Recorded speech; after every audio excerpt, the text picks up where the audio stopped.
Hello everyone, thank you for joining me in this video series. So in this particular video I'll be talking about convolutional neural networks. So let us begin. So before I talk about convolutional neural networks, I want to talk about computer vision as a field. So this is a field which basically aims to make computers process, analyze images and videos and extract details in the same way a human mind does. So if we see the fields that are being used in computer vision, we see there is robotics, mobile computing, biology and medicine. We also have autonomous driving. We also have accessibility.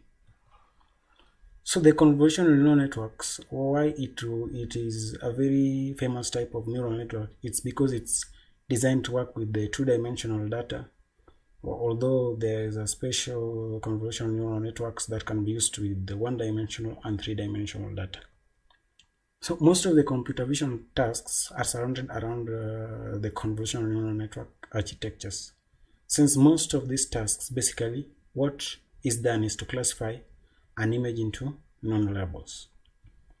So why is convolutional neural networks usually preferred over traditional neural networks? One of the reasons is that, first of all, images are numbers.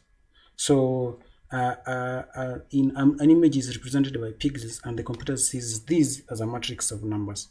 So in a traditional neural networks, for an image to be fed to the network, first the image is flattened to a vector, and then it's fed into the network for training. So in this case, when the flattening is done, the special features of the images are lost during the flattening. So in this case, the traditional neural network won't learn the special features, that is the relationship between a pixel and its neighbors, and to correlate the true pixels. So in this case, the information in the spatial dimensions of the images are lost. So that is why a CNN, or a convolutional neural networks, came into being, and it was very famous for most of the image recognition tasks. So we also see that a CNN, or a convolutional neural network, preserves spatial structures and learn visual features. So it also identifies images even if they are shifted, enlarged, rotated, deformed. So in this case, the images are learned not as a whole but as pieces, such that in case of any deformation or rotation, any translation done to the images, the results, the output of the convolutional neural network is still of very high accuracy.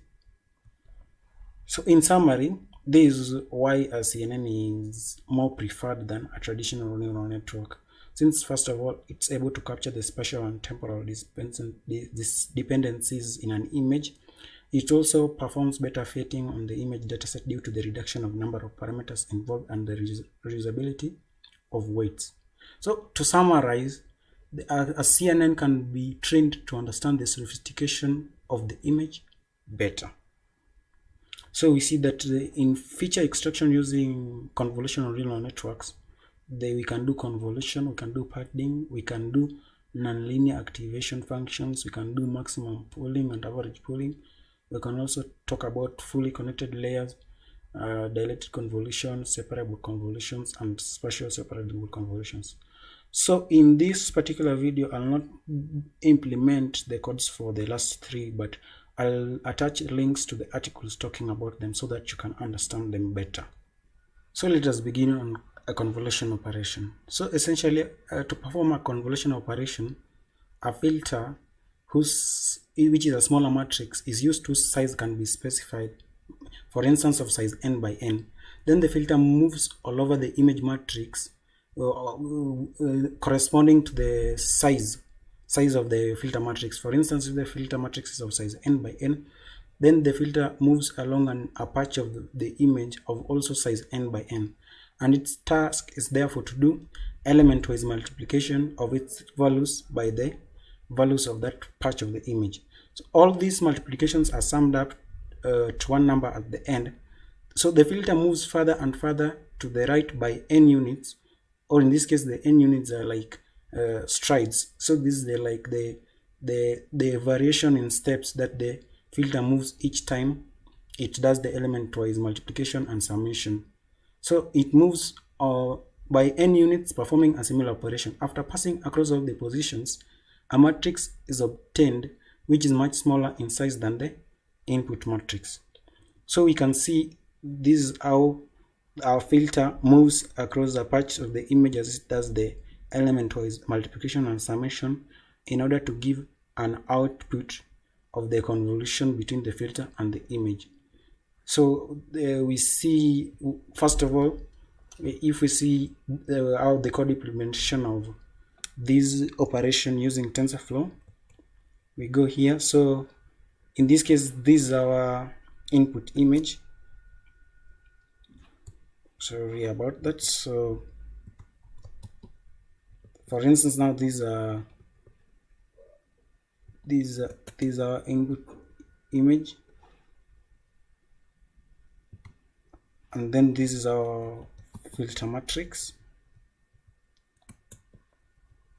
So first of all, before we do the convolution of the filter and the input image, first of all, we want to introduce the batch dimension and the depth dimension. So in this particular scenario, first of all, we start with the depth dimension. So for the input, we increase its depth, and for the filter, then after that we also create a batch dimension, so for the input and for the filter. Now if we see the two, we see that they have a rank of 4, which is basically what is required if you want to do the convolution operation using the low-level convolution function in TensorFlow. You have to make the two arguments, which is the input and the filter, to be of ranks 4. So after that, now we do a convolutions of the input and the filter. So before I continue further, I want to talk about this padding valid. So padding, essentially, if we go back here, padding is just to add some pixels around the edges of an image. Basically, TensorFlow uses values 0 to add pixels around the edges of an image.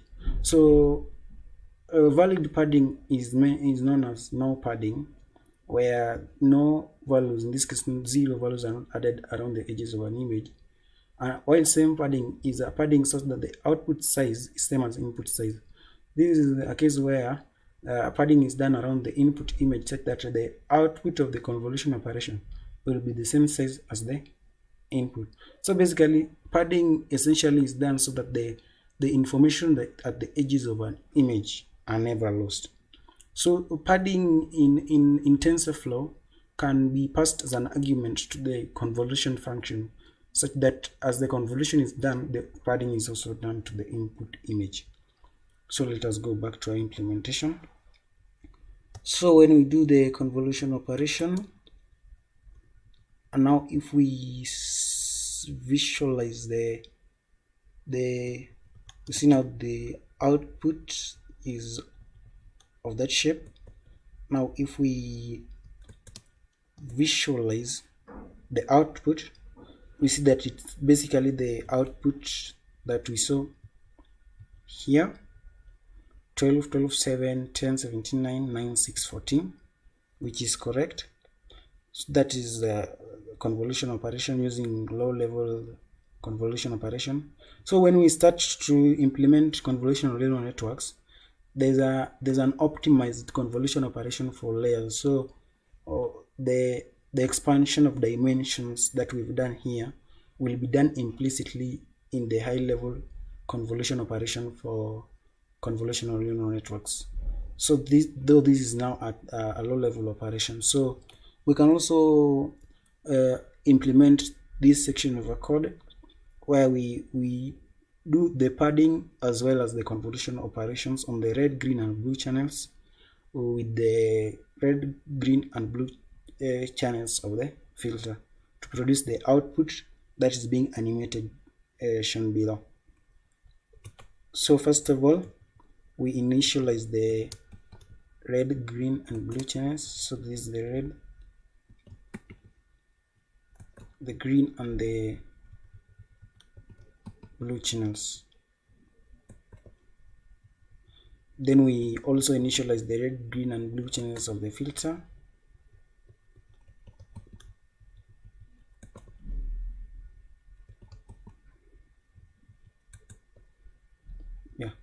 So now essentially how we can do padding, let me go to the padding section. Padding essentially, first of all, we initialize a tensor that will tell Tensorflow the sections to pad. So in this case, for a padding of a rank 2 tensor, we specify the top, bottom, left, and right. So in this scenario here, we want to do a padding of one line all around the original image. So in this case, we say now top is 1, bottom is 1, left is 1, right is 1. So we now run this one. Now this essentially means we want to do a padding on a rank 2 tensor. Then this now tf.pad is an operation to pad the input image as per the padding specified. So okay, now I'm using the constant argument, but you can check more arguments in the TensorFlow documentation to understand more about how to use padding. So in this case, after I do padding, now we see that the input image has been padded with zeros all around it. So try to change the values here, and you see the number of zeros added across each section, the top, bottom, left, and right of the padding. So essentially, implicitly, this is done within the convolution operation.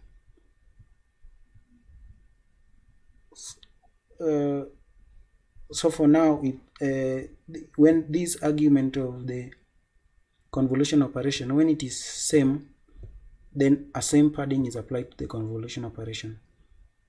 So in this case, but now I've done padding before I do the convolution operation. So these functions that I've defined, so this is top, this is bottom, now set to 1, left and right. So I want to do padding for the RGB of the inputs, and then I do a convolution, and then I append the outputs for the red, green, and blue channels, and then I return the results here. So these are function doing the convolutions, and now I pass the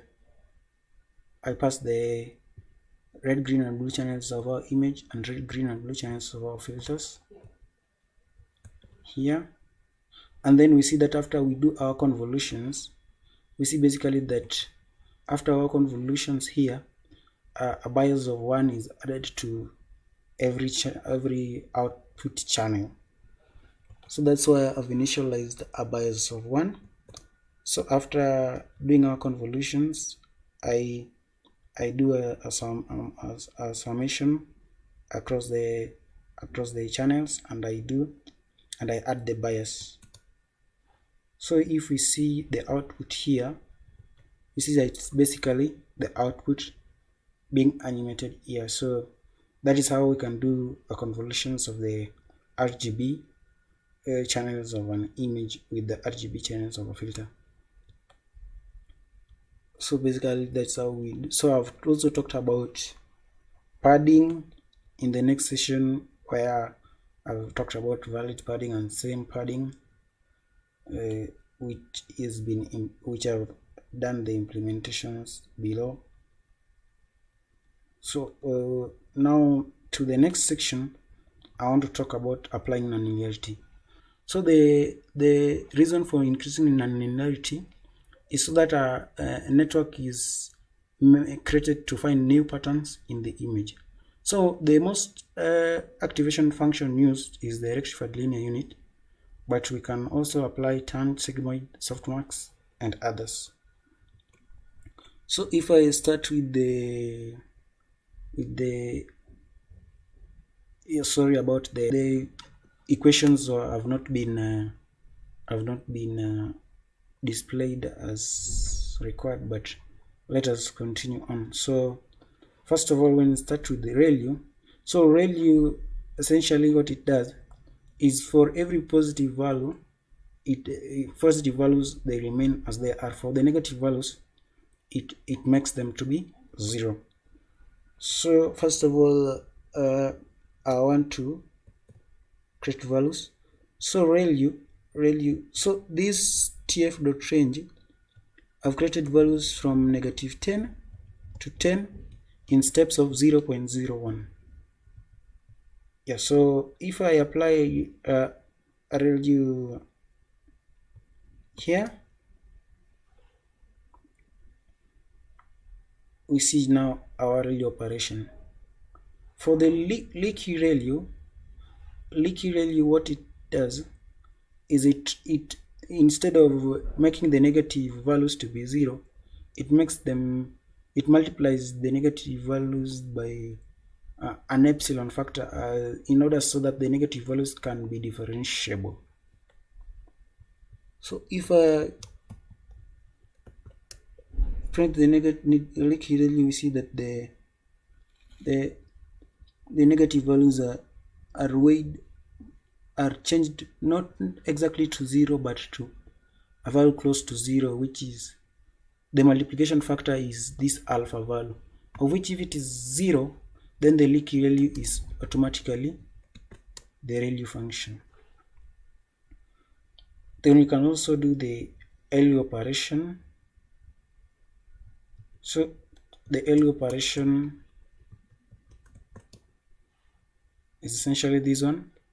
Then for the Sigmoid operation, the Sigmoid operation is look like an S shaped. So and it exists in the range of 0 to 1. So that is why it is specially used for models where we have to predict the probability as an output, since probabilities lie in the range of 0 and 1. So if we apply the sigmoid operation, we see the output as an S operation. Yes, and then we can also now do the tanh operations. So tanh is also like logistic sigmoid but better, since the range of the tanh function is from -1 to 1. So tanh is also sigmoidal S-shaped. So we can also see the tanh operation, but now we see that it's now in the range of -1 to 1. So yeah, so if we visualize the two in a single plot, we will see the relationship shown in this image as seen here. If we see the two, we see the relationship shown. So apart from that activation function, we can also do the softmax function, which essentially we said what it does, it normalizes the values such that they lie in the range of 0 to 1, and also it enables the values, it normalizes the values such that the summation of all the elements are now 1.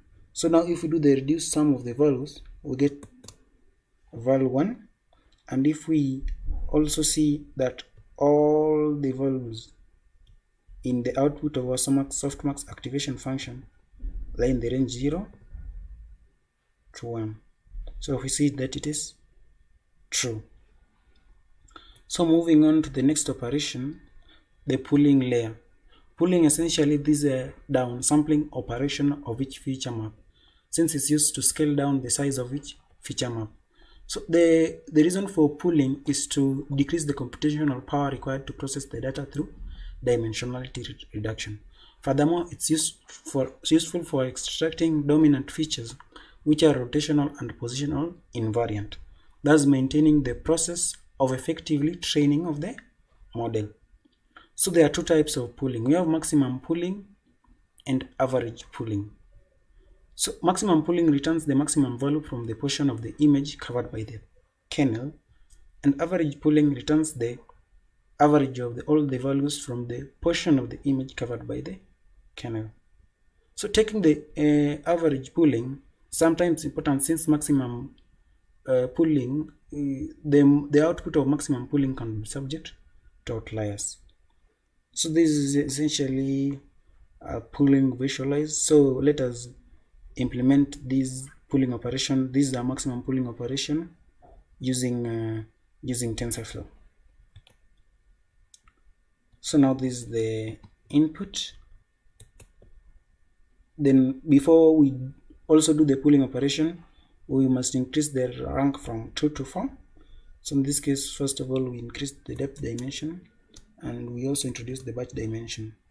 And now to do the pooling, the input is our input, and then we specialize now. We specify now the pooling stride and size. So in this case, we want a pool of size 2 by 2, meaning that within our image it covers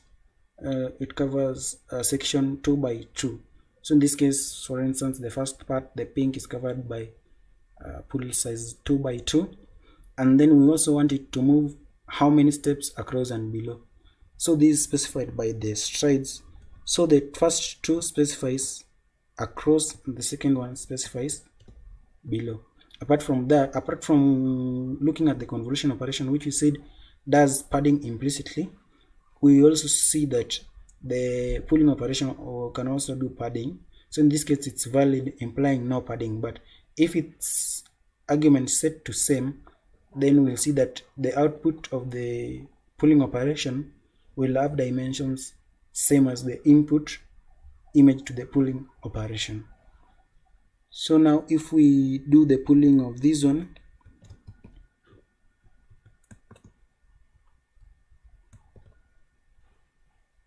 this is average pooling. So this average pooling, when we change this pooling type to maximum, now we'll get the maximum pooling. So if we see, we get the operations of the maximum pooling. This is the first row 6, 8, the second row 3, 4. So which is, as you see, is the results of the pooling operation. So they essentially to interchange between maximum and average, we just change this argument from maximum to average and back. So let us also talk about the fully connected layer. So in a convolutional neural network, the first stage of the CNN is the convolutions and the max pooling. Then the later stage is the fully connected layers, where now from the first stage to the second stage, we first flatten the outputs from the first stage and then pass them to a fully connected layer. So the fully connected layer accepts inputs as vectors. So fully connected layer, essentially it's just a multi-layer perceptron that is fitted inside the later stages of CNN. So that's why you see that the outputs from the previous stage of the CNN are first flattened from a matrix to a vector before entering this layer. So essentially we see that, for instance, if this is a vector, a tensor of type vector, then we can create a fully connected layer that receives inputs now as, in this case, the flattened tensor is of 7 elements. So the input shape to the fully connected layer is 7. Then we want to add